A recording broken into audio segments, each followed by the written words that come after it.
I went to my family's old cabin a few months ago. I thought a weekend in the woods would be peaceful. I'm 32, and I work as a graphic designer. I needed some quiet time to think and find inspiration. The cabin brought back warm memories, even though I had forgotten how isolated it was. The trees creaked outside, almost like they were whispering secrets to one another. The first night I sat in front of the fire sketching. It was nice and quiet. I could hear my pencil moving on the paper and the logs snapping in the flames.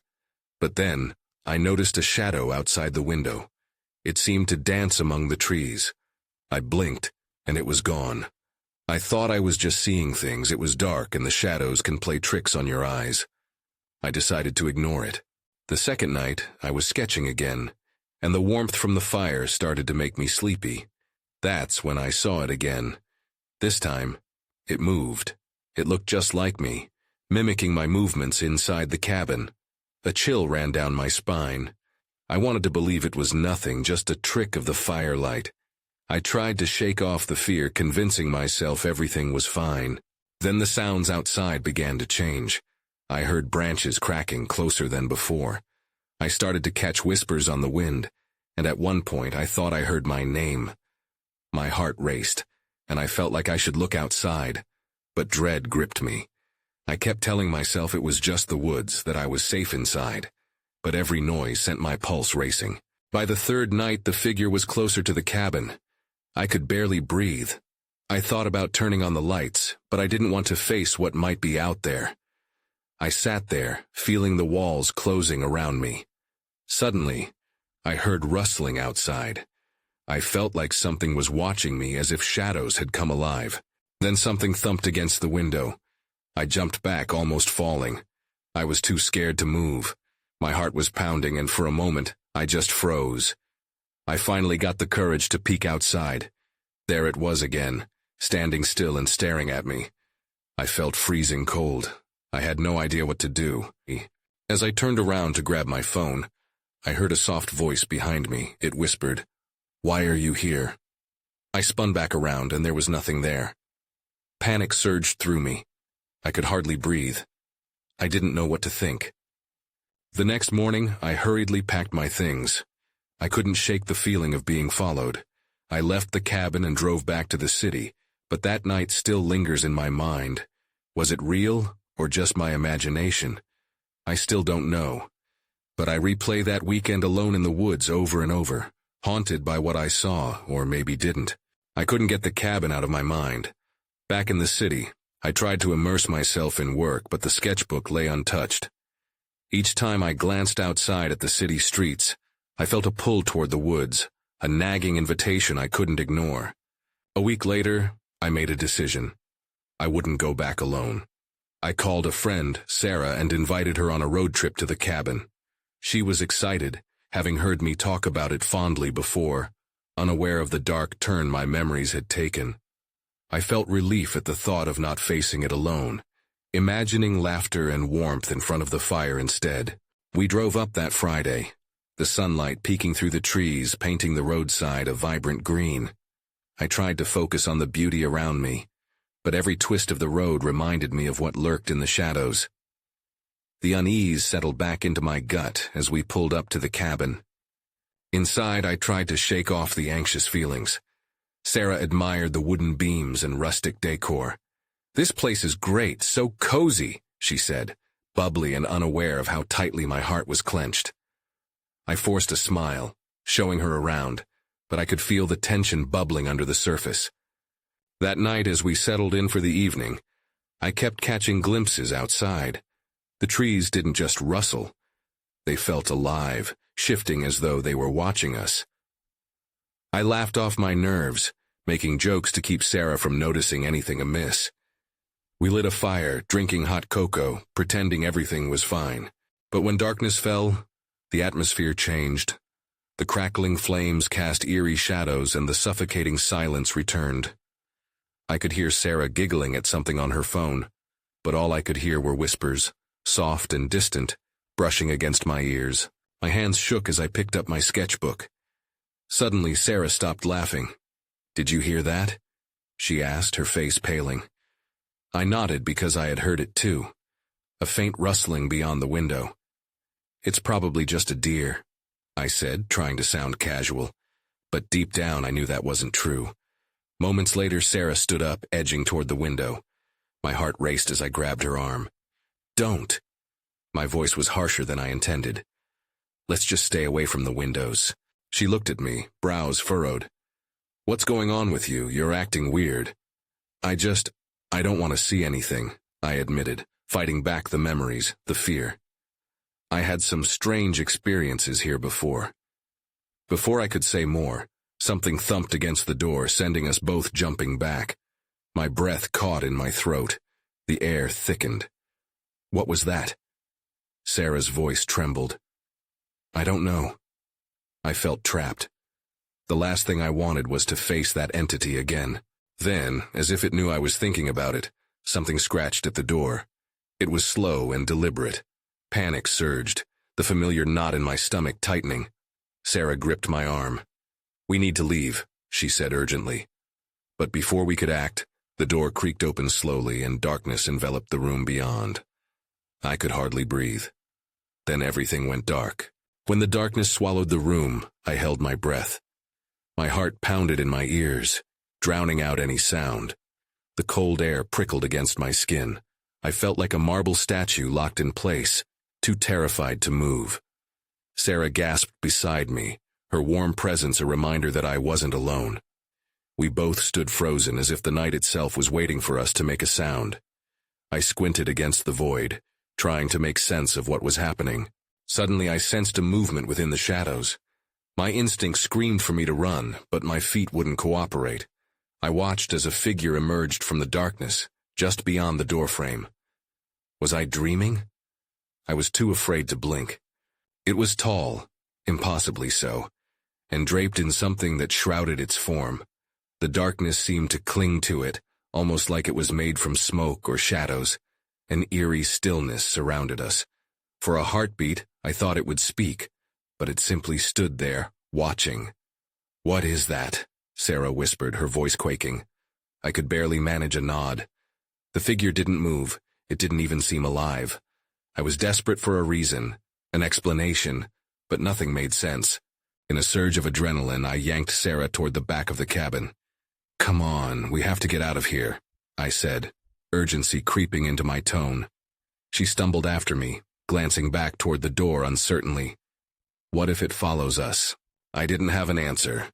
I just knew we had to escape this nightmare. We hurried into the small kitchen where a single window opened to the night outside. I pushed through it, frantically looking back to see the figure had moved slightly, its head tilting as if it was considering its next move.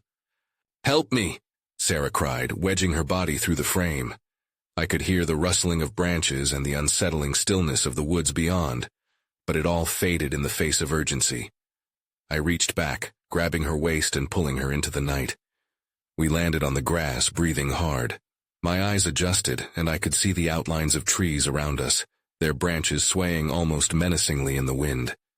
My grip on Sarah's hand tightened. Where do we go? She asked, panic creeping back into her voice.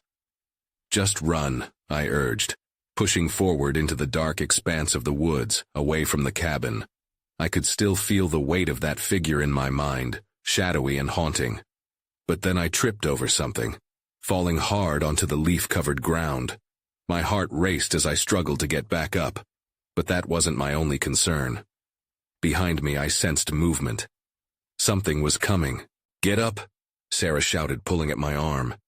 But before I could fully rise, a low sound echoed from the direction of the cabin. It was a whisper, familiar yet chilling. Stay with me. I froze. For a moment I thought of the cabin, the memories that lay within its walls and the figure that lingered there. But now, out here in the dark, I realized that if it had followed us, we might not be safe for long. We had to go. I pulled Sarah to her feet, and we stumbled deeper into the woods. The moonlight barely broke through the branches above as I pushed us forward, but a burning question gnawed at my mind. What had we really awoken? And whatever it was it still behind us? The underbrush crackled beneath our hurried steps as we pressed on. my mind racing with dread. I glanced over my shoulder, half expecting to see that tall figure looming just behind. Shadows danced ominously around us, but we didn't stop to determine what was real and what was imagined. "Keep going," I urged, tugging Sarah along as we navigated the darkness. My breath came in ragged gasps, and I could feel the adrenaline pulsing through me. Suddenly I heard a snap, a branch breaking nearby. My heart dropped. We weren't alone. "Did you hear that?" I whispered, my voice barely above a breath. "Yeah," Sarah replied, fear coating her words. "What was that?" I didn't respond. I strained to listen, the silence between us heavy and suffocating. Then another sound, a low rustling, as if something large was moving through the trees. My fingers released their grip on Sarah's hand, instinct taking over. "We have to hide." Without waiting for her response, I pulled her toward a cluster of thick shrubs, hoping to camouflage us among the leaves. We crouched down, the cold ground seeping through my clothes. I kept my eyes fixed on the path behind us, heart thudding as I could hear the rustling grow louder. It sounded like footsteps. Slowly they approached, crunching leaves and twigs underfoot. "Please don't let it be them." Sarah pressed her hand to her mouth, trying to remain quiet, but I could hear the tremor in her voice. Then, to my horror, the footsteps stopped. There was a moment of silence that felt like an eternity. I risked a glance through the branches, and that's when I saw it, an outline moving just a few feet from where we hid. It seemed to pause, then tilt its head, just like it had in the cabin. My skin prickled with recognition. "What is it?" Sarah breathed, her voice barely audible. "Shh," I warned, my focus fixated ahead. It was unnaturally still, waiting, as if searching for something. My gut told me it was looking for us, that it sensed we were close. The shadow transitioned, beginning to move once more, gliding rather than walking. I held my breath. I knew we had to bolt, but I also feared what would happen if we did. Then I spotted something. The moonlight caught on something metallic half buried in the leaves, a reflection that almost seemed to glimmer in the damp earth. I squinted, trying to decipher what it was, but I couldn't take my eyes off the tall figure drifting to and fro nearby. "Let's go," I whispered finally, adrenaline taking over once more. As we slowly emerged from our hiding spot, the figure sensed us at the last moment, and I watched in horror as it snapped its head in our direction. I didn't wait for Sarah's nod. I took off, sprinting into the depths of the woods. Branches clawed at my face as I ran, and I could hear Sarah behind me struggling to keep pace. I risked another glance back over my shoulder to see it following, moving swiftly and effortlessly. "Faster!" I shouted, horror cutting through me as I pushed us onward. But then everything went dark. Someone had cut through the canopy above. My foot caught on a root, and I fell again. My pulse thundered in my ears as I turned to look back. That shadow wasn't far behind. I could feel it looming, closing the distance. "Sarah," I yelled, panic surging. "We can't stop. Get up." But as I glanced frantically around, searching for an escape, I realized I wasn't just seeing shadows anymore. Something was waiting for us deeper in the woods, something darker than the figure trailing us. And whatever it was, we were running straight into it. The ground felt uneven beneath me as I scrambled to my feet. I didn't wait to see if Sarah was right behind me. I could only hope she was still with me. The looming darkness pulsed and warped, and the unsettling figure followed closely, its footsteps now dangerously close. I didn't want to think about what would happen if it caught us. Suddenly, I burst into a small clearing, moonlight spilling into the space and illuminating a weathered cabin. It looked abandoned, the windows dark and the wood aged and rotting. My heart raced as I hesitated. It could be a trap, but it also might offer refuge. With no time to weigh the options, I reached for Sarah's hand and pulled her inside. The door creaked loudly as it swung open, echoing in the stillness. It was even darker inside, the air thick with dust and decay. I stepped cautiously, trying to catch my breath. "We need to hide," I whispered urgently. The shadows inside were oppressive, wrapping around us like a blanket, thick and suffocating. Just as I turned my head, I saw a shape in the far corner, a silhouette much like the one chasing us. "Over there!" I gripped Sarah's arm tightly, panic rising. But as I strained to see clearly, the figure didn't move. "Is it just a shadow?" I questioned, willing it just to be a trick of the light. "Maybe we should just leave," Sarah urged, her voice trembling. "Not yet." I couldn't shake the feeling that we were safer in here, at least for now. I scanned the cabin and spotted a rusty old lantern hanging on the wall. I moved to light it, hopeful it would illuminate more than just our fear. The match struck and ignited, revealing peeling wallpaper and a dirt-covered table. As I lit the lantern, shadows danced wildly against the walls, twisting and contorting in the flickering light. A chill ran down my spine as I felt eyes watching, like something was lurking just outside the fading light. "Do you think it's gone?" Sarah asked, her breath shallow. Just then, I caught movement outside the cabin window. My stomach twisted when I saw the tall figure stop abruptly, its head tilting just as it had before. I froze, the lantern trembling in my hands. It was studying the cabin, searching for us. "We need to find another way out," I breathed, turning away from the window to look for an escape route. I spotted a back door leading to the woods again, but it felt like a bad idea to step outside. "What if there's something out there too?" Sarah countered, her voice barely above a whisper. Before I could respond, a loud bang echoed through the cabin, making us both jump. The front door had slammed shut, as if the wind had decided to close us in. Panic surged again and I rushed to the back door, but it wouldn't budge. Damn it. I pulled harder, but it was stuck. "Do you hear that?" Sarah's voice quivered, pointing toward the far corner of the cabin. Something was moving inside, something small but rapid. My heart sank as I shifted my gaze, praying it was just a rat. That's when I saw it. A dark mass, pulsing and expanding against the wall. I felt nauseous at the sight. Whatever it was, it hadn't been here before. It was growing, and in that moment I knew the shadow outside wasn't our only concern. "Sarah, we have to go now," I shouted, my voice breaking through the fear. But as I turned to grab her arm, the atmosphere shifted again, as if the shadows themselves were closing in, determined to keep us trapped. It felt like the walls were closing in on us. And I realized, with a dawning horror, that we had walked straight into a nightmare far worse than the figure that hunted us in the woods. The dark mass grew larger, inching towards us with a sense of purpose. My instincts screamed at me to move, to escape. "Run!" I yelled, grabbing Sarah's hand again. Together we darted towards the only other exit in sight, the window in the front room, now our only hope. As we made our way through the shadows, I could barely see, but I felt the growing pressure of something moving behind us. I didn't dare look back, fearing what I might find. The cabin's air felt thick, almost tangible, as if it were wrapped in a shroud of fear. We reached the window and I pushed it with all my strength. It grated on the hinges but finally budged, revealing the cold night air outside. I turned to see Sarah, her eyes wide with panic. "What if it catches us outside?" she whispered. "We won't let it," I assured her, though deep down doubt clawed at my resolve. "We can make it."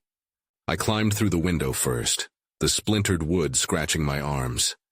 Then I reached back for Sarah, helping her through just as I heard a scraping sound behind me, like nails on wood. The thing in the corner had come to life, expanding and spilling from the wall like ink in water. "Now hurry," I urged.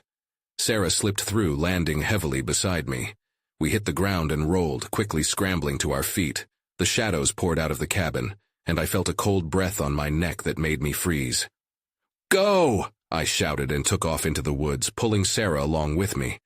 Trees loomed overhead, silhouetted against the moonlight. I could hear the rustling of branches behind us, the creature following our every step. The ground was uneven, roots snaking out to trip us. "We need to find somewhere to hide," I gasped, adrenaline coursing through me. I spotted a thicket of bushes up ahead that looked thick enough to shield us. "Over there!" I pointed, and we both rushed toward it, diving into the bramble. The thorns scratched our skin, but we pressed on, silent and breathless. The darkness closed around us, muffling the sounds of the pursuit. As we waited, I could hear the creature moving restlessly on the edge of the clearing, It seemed to sniff the air, searching for us. My heart raced as it paused, the stillness stretching. "What is that thing?" Sarah whispered, terror lacing her voice. "I don't know," I admitted. "But if we stay quiet, maybe it'll lose our scent." Just as I finished speaking, a dreadful feeling washed over me. I felt a chill creeping up my spine. And then, from the depths of the forest, came a low growl, a sound that rumbled through the ground, shaking me to my core. "What's going on?" Sarah's voice trembled, and I grabbed her hand, squeezing tight. Suddenly, the growl escalated, morphing into a horrific screech that seemed to pierce the night. It reverberated through the trees, and to my horror, I realized it wasn't the creature from the cabin. There was something else out there. I clenched my teeth, my mind racing. "We need to move, now!" Before I could get us to our feet, the thicket rustled violently. "Something's coming!" I shouted. Then everything went dark. I opened my eyes, heart pounding. The darkness around me felt dense, even more suffocating than before. I couldn't remember how we got here. Was it the thicket? One moment we were hiding, and the next, I was engulfed in nothingness. "Sarah?" I whispered, panic rising in my chest. No answer. My body felt heavy, as if the ground was pulling me down. I struggled to sit up but found my arms pinned, tangled in a web of branches and underbrush. "Sarah!" I called again, more urgently this time. Finally, I managed to free my arms. I pushed away the twigs and bushes, searching the space beside me. It was empty. The growl and screech from before echoed faintly in my mind. My senses sharpened. I listened closely, trying to pick up any sound. A cry, a rustle, anything that might help me find her. Then I heard it. A faint whimper just beyond the thicket. My heart sank as I crawled through the tangled branches, each movement filled with dread. The oppressive darkness pressed around me. I felt exposed, vulnerable. As I made my way closer to the sound, I squinted into the dim light filtering through the trees. My stomach twisted when I caught sight of Sarah. She was crouched against a tree, her hands clasped tightly over her mouth. Her eyes were wide, reflecting the bit of moonlight that pierced the canopy. "Shh," I urged, hurrying towards her. "It's okay. I'm here." A flash of movement drew my attention. I glanced back into the woods, my heart racing again. Something was out there. Something big, moving with intent. Sarah's whimpering grew more agitated as the shadows twisted around us. I crouched beside her. "We have to go," I said softly. Just as she nodded, the screech cut through the air again, sharp and terrible. My scalp prickled with fear. I felt a primal urge to run, but I couldn't abandon Sarah. "Where do we go?" she asked, tightening her grip on my arm. I squeezed her shoulder, trying to be strong. "There has to be an old trail somewhere. I think if we can get out of the thicket, we might find a way back to the road." Suddenly, the creature from the cabin, a dark, amorphous shape, burst into the clearing, its inky form spilling forward like a relentless tide. Time froze. For a split second I was paralyzed with terror, trapped in the moment. "Run!" I yelled, fighting with the urge to hide. We took off, pushing through the remaining branches, not looking back. The night was alive with the sound of rustling leaves and the desperate screeches that echoed behind us. The satiny darkness enveloped me like a shroud, but I focused on the faint outline of trees ahead. In the dim light, I spotted a glimmer, something shiny, maybe a metal sign. "Over there," I pointed as we broke through the thicket. I felt Sarah's arm tighten around mine. I bolted toward the sign, hoping against hope that it would lead us to safety. But as we reached it, the truth settled like ice in my veins. It was a signpost, a warning actually titled, "Abandon all hope, the forest beyond."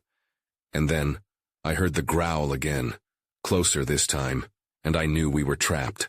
The growl rumbled again, a low, menacing sound that curled around my insides like a snake. I felt myself swaying on my feet, locked into the moment. The sign loomed above us like a grim sentinel, and all at once my mind raced for options. "Sarah, we can't stay here," I said, voice trembling as I pulled her away from the sign. "We have to find another way, now." She nodded, though her eyes were glassy, filled with dread. We turned away from the sign and pushed deeper into the trees, searching for any hint of a path. The underbrush thrashed around our legs, making every step feel like an arduous battle against the darkness itself. Suddenly, a sickening crunch of leaves overhead sent us both skittering to a halt. I glanced back, trying to sense anything else lurking behind us. Whatever was chasing us, it was out there, stalking us. I felt the panic swell, threatening to choke me. "Did you hear that?" Sarah's voice was barely above a whisper. "Yes," I replied, scanning the branches overhead. I wished for something, anything, that could give us a clue, some strange trace of hope. Then, through the tangled foliage, I saw it, a flicker of movement. My heart jumped as I motioned for Sarah to be quiet. We both squinted into the darkness, straining to catch a glimpse of whatever had caught our attention. And then it came, another screech, but this time mixed with a sickening laugh that echoed through the trees. It sent chills racing down my spine, the sound so unnatural that I felt my resolve falter. "Please, let's keep moving," Sarah pleaded, and I felt her grip tighten around my arm. I nodded, pushing myself forward, desperate to leave the invisible terror behind. We ducked under an old branch, and that's when I spotted it again. The figure was out there, a shadow against the shadows, moving in erratic bursts. My breath hitched in my throat. It was tall and thin, with limbs that seemed to bend and twist as it moved, giving it an otherworldly appearance. I prayed it hadn't seen us. "Look," I whispered urgently, "over there." I pointed to a slight clearing ahead, just past a thicket of dense trees. It looked like it could be our only chance. The figure paused, sensing our movement, and I saw its head tilt, as if it were trying to discern where we were. My heart raced, a loud drum in my ears. We couldn't let it know we were here. "On 3, we go," I whispered, giving Sarah a determined nod.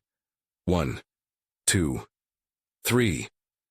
We burst forward, tearing through the underbrush, hoping against hope that we would make it. But just as I reached the clearing, my foot caught on a hidden root, and I stumbled, crashing to the ground. "Jasper!" Sarah screamed. I scrambled to my feet, panic overtaking me as I turned to see the shadow darting closer, its eerie laughter sending shockwaves of fear through my bones. Everything felt surreal, like I was caught in a nightmare I couldn't escape. My pulse thundered in my ears, drowning out the sounds of the forest. And that's when it hit me, a rush of clarity. I remembered something from the cabin, something important that could change everything.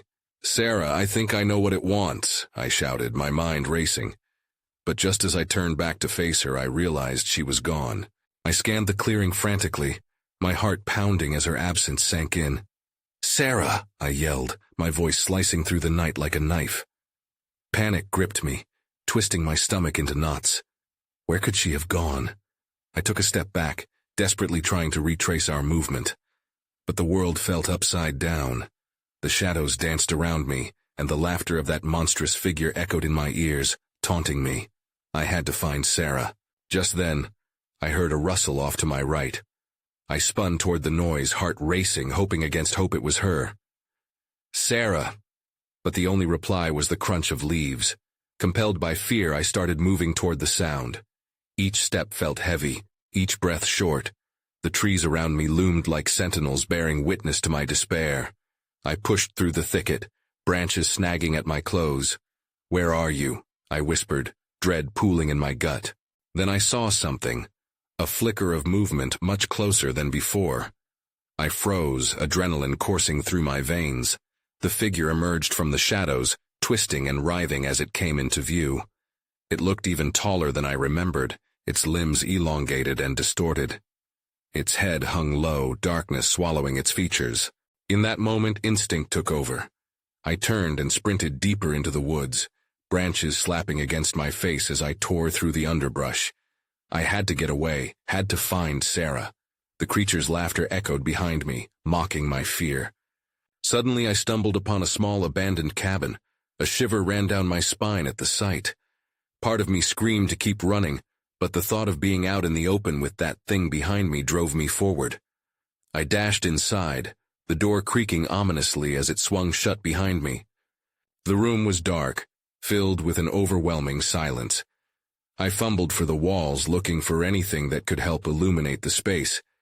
My hands brushed against something rough. A lantern. I quickly pulled it down, my fingers trembling as I searched for matches. Just as I struck the match, I heard a thud outside the cabin. My heart dropped. It was here. My blood ran cold. I held the flickering flame close to the lantern's wick, whispering a prayer that it would ignite. The flame caught, and suddenly, the small room was bathed in a dull, warm glow. I rushed to the window, peering out through the grimy glass. What I saw made my breath catch.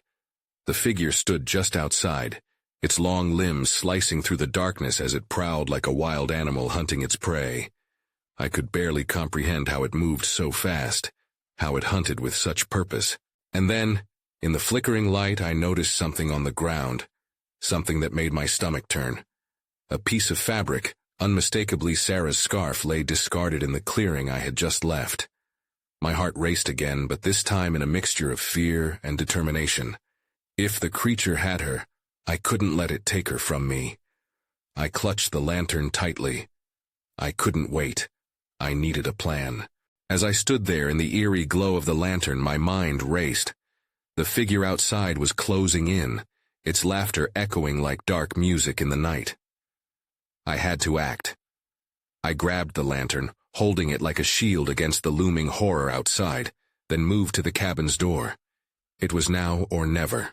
Taking a deep breath, I swung the door open just as the figure turned toward me, its unsettling shape wavering in the dim light. "Sarah!" I shouted, willing her to hear me. I stepped outside, the crackle of leaves beneath my feet barely audible over the distant whispers of the wind. "Get away from her!" I yelled, my voice trembling. The figure shifted, its shadow stretching unnaturally across the ground, ill-defined yet undeniably threatening. But I wouldn't cower. I remembered the scarf. If it had taken her, it had to have a reason. I glanced around, desperate for any sign of her. "Why are you doing this?" I shouted, my chest tightening with fear. "What do you want?" The figure paused as if considering my words. Its movement stilled, and I watched in horror as it swayed gently, the surrounding darkness pulsing as though alive. Still holding the lantern, I stepped forward cautiously. In that moment, clarity struck. I realized this entity was as drawn to me as I was afraid of it. I couldn't let fear rule me. "I'm not afraid of you," I declared, raising the lantern higher, the light pushing against the darkness. A flicker passed through the figure's smoky outline, revealing fleeting glimpses of what might have been. Tortured faces, fleeting memories caught in its grasp. "Help!" A cry cut through the air and my heart leapt. It was Sarah's voice, faint but unmistakable, urging me forward. "Jasper!" Without thinking, I darted back into the figure's reach, fueled by determination rather than logic. "Where are you?" I called, my voice echoing off the cabin walls and mingling with the whispers of the woods. I pushed past the shadows of the trees, desperately searching for any clue. The laughter resurfaced, reverberating through the darkness, but this time it felt different. It was laced with a sense of foreboding that sent chills down my spine. I knew I was on borrowed time. I had to find her. Panic surged again as I continued searching, keeping the lantern light constantly across my path. "Sarah!" I yelled again, willing her to respond. Then in a clearing ahead, something glimmered, a flash of red fabric fluttering against the branches. I surged forward, pushing past the underbrush. There it was, Sarah's scarf, tangled in the thorns, an unmistakable sign that she had been here. "Stay close," I shouted into the darkness, hoping to guide her back to me. But there was no answer, only silence. I felt an icy grip close around my heart. The shadows seemed to taunt my inability to find her. Unease coiled in my gut, and I turned back towards the cabin, driven by a sudden instinct. "You want her! You're not here for me!" I yelled out into the night, as if the darkness could hear. Just then, I caught movement at the edge of the clearing. The figure emerged slowly, its form coiling in and out of the shadows. "What do you want?" I demanded again, feeling both fear and a strange sense of comprehension. It hesitated, as though my words had pierced through the cloak of whatever it was. I grasped the lantern tightly. What if this thing was merely a manifestation of our own fear? The air thickened as it loomed closer, drawing upon the essence of the night, wrapping itself around me. The chilling laughter faded, replaced by a deep, resonant whisper that caressed my ears. Join. Or lose. Lose what? I shot back defiantly. I won't join anything. I want Sarah. The figure paused, flickering, and I saw it then. Not a monster, but a reflection of my own desperation and despair. Help me! The word slithered from its lips. Twisted echoes of pain and longing swept through the air. And somewhere behind it, a rustle. A moment of stillness passed as I turned toward the sound, breath held. Jasper. Sarah! A flash of relief surged through me, but the tension spiked again, the figure moving faster now, heading away toward my voice. No! I shouted, and the fear transformed into raw determination. But as I rushed through the trees toward her voice, a chilling realization dawned on me. The figure wanted to trap not just me, but both of us, a bond laced with fear and despair. I pressed forward, calling her name again, but the shadows loomed ever closer, challenging my resolve. Finally, I broke into another clearing, and there stood Sarah, frantically looking around. Jasper! Relief flooded her expression as our eyes locked together, but the figure shifted behind me, the shadows thickening, hungry. Run! I shouted, reaching for her. And in that moment I felt a powerful surge building inside me, an instinct to protect what mattered most. I held the lantern high, channeling all the fearful energy into clarity, and charged into the thick darkness. The figure hesitated before advancing once more, its presence oppressive, yet something deep within urged me to stand my ground. I was not its prey. Together with Sarah, we sprinted forward, dodging the encroaching shadows, the fear morphing into a cautious link between us. The lantern's glow flickered, momentarily illuminating the path as we lunged for the safe haven of the road. But suddenly, darkness engulfed the scene once more. I felt a push, a force fracturing the moment just as we were entering the clearing. And in that instant, nothing felt clear anymore. I could feel the pull of the figure behind us yet again, and with a final surge of adrenaline, I grasped Sarah's hand tightly. Then everything went dark. The weight of the world fell away, and I was thrust into silence. My heart raced, drowning in uncertainty as the darkness claimed us whole. What would remain of us as the light faded away? Later, I awoke in my own bed, drenched in sweat. The familiar cacophony of city life outside my window felt too bright, too loud compared to the hollow stillness of the woods. I blinked, disoriented, memories colliding and washing over me like waves. Had we escaped? I slowly pushed myself up, scanning the room for signs of Sarah, but her presence was absent, just like those shadows that had chased us, leaving questions clinging to the edges of my mind. I shook my head, trying to clear the fog. Was it all a bad dream? I reached out, fingers brushing against the edge of my sketchbook, and with it, I felt the weight of that weekend linger still, its dark mystery enveloping me in unease. I continued to think about that cabin, the shadows that haunted it, and the figure lurking in the woods. Did we ever truly escape? Did Sarah? Or were we forever changed, marked by something intangible that still lingered just beyond the edge of vision? I could still hear whispers in the quiet moments, taunting, beckoning. Some questions remained unanswered, left suspended in the shadows. I paused, feeling the chill of doubt creep beneath my skin. Perhaps the woods were calling me back, or perhaps it was all just a figment of a restless mind. In the depths of my being, a stirring sense of unease remained. Would I ever truly understand what we had faced?